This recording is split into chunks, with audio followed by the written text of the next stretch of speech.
Where to start? Where to start? Hi, I'm Jerry. This is Kinig's Corner, and welcome back. Shocking. I mean, where do I start? Most amazing regular season game I've seen in years. Uh, I watched every pitch of it. I used to say that I watch them so you don't have to. That's not necessarily true anymore. I think most people are starting to watch, or more people anyway. Red Sox beat the White Sox 12-11 in 13 innings. The Red Sox, according to Chad Tracy, just didn't want to lose, and who can blame them? It's more fun to win. The Red Sox punted out 16 hits, 3 by Durbin. Oh, you just love him. 2 by Rafaela, Yoshida, Monasterio, Sigler, Wong. Wong also had the one home run the Red Sox hit last night. A big one, too, by the way. They were trailing 4-0, and I said, if they can get a couple back right away, they got a walk, and then boom, Wong hit a home run. And that started to get them back in.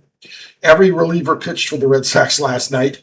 No one was spared. Tracy said after the game that if the game went one more inning in a tie game, the Red Sox would have to pitch a position player. That's how desperate it got. I think because of that, I would not be surprised to see a roster move today to add another reliever because they all pitched last night. Now, here's the problem with that. The Red Sox don't have anybody you really want to see drop down. I think the solution might be to put Suarez back on the disabled list. He's had a rough time. His 3 outings, 4 innings, 4 1/3, 3 innings. Maybe he needs a little bit more time, and that would give you an opportunity to bring somebody up from Worcester that they could use tonight or tomorrow. Now, one of the problems for the Red Sox, they had more depth in the pitching department than any team I've ever seen, but they've traded almost all of it. They traded for pitching, some of their pitching for Contreras, for Sonny Gray, for Durbin, and so it's they've given up a lot. And then the prospects, they just sent 2 pitchers to the Orioles to get Adley Rutschman. So the pitching depth isn't there. They don't have anybody down there that you'd want to come up and see start a game. But maybe they can get somebody to come up and maybe pitch a couple innings of relief, especially if they can get a big lead tonight. The A's are throwing Perkins, who's close to a 7 ERA, and if Tolley can give him 6 or 7, you might be able to patch your way through another victory. The defense was not great last night. They had a couple of bad plays. A ball that, this wasn't a bad throw by Rafael at third base, and it really wasn't Durbin's fault. He just got shielded from the runner. He couldn't see, and he had to gamble left or right. He went one way, the ball went the other, and that allowed another run. And then, of course, there was the bases-loaded chopper to Slayton, and he just threw it into right field and allowed 2 runs to score. Those were 2 big runs, made the game 75 at the time, I believe. And it's not at the time, that's probably going to cost them the game. Of course, I was wrong because they don't lose.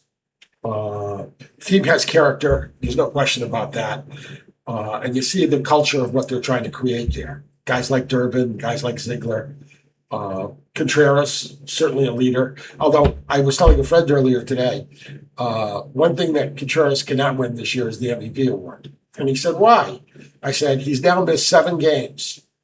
And the Red Sox are 7-0 in those games. So we love what he's done this year. But the truth is the truth. And, he's missed 7 games. I hope he's able to play tonight. Time will tell.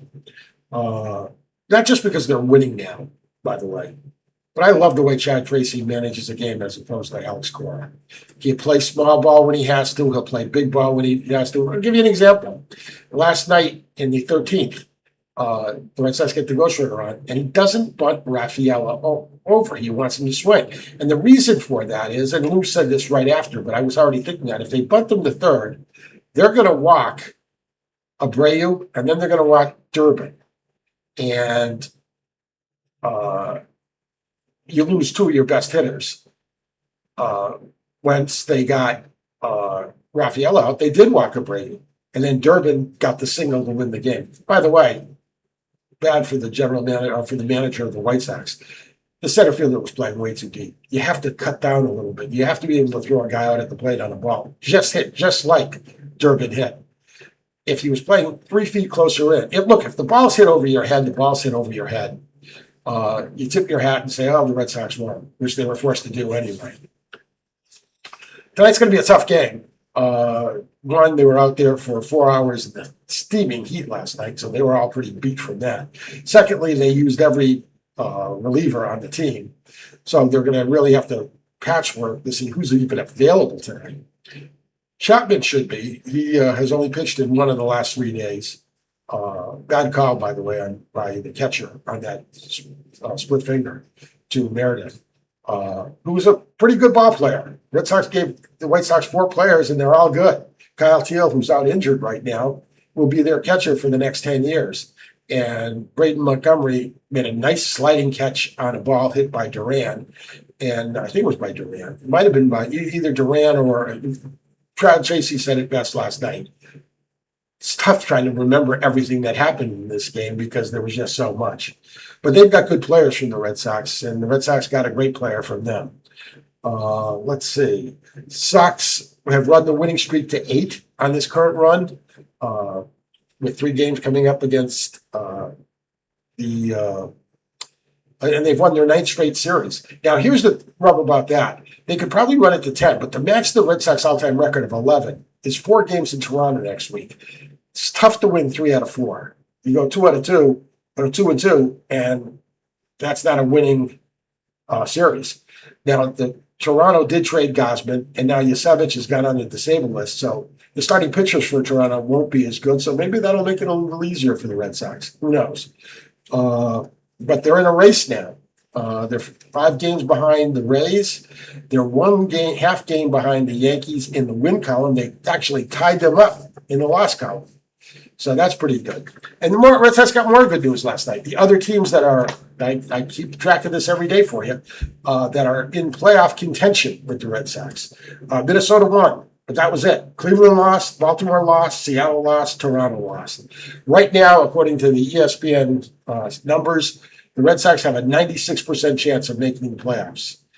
Who would have thunk that 6 weeks ago? Not many. So that's our story for today. I'll be back tomorrow, of course, to talk about tonight's game. Hopefully another Red Sox win.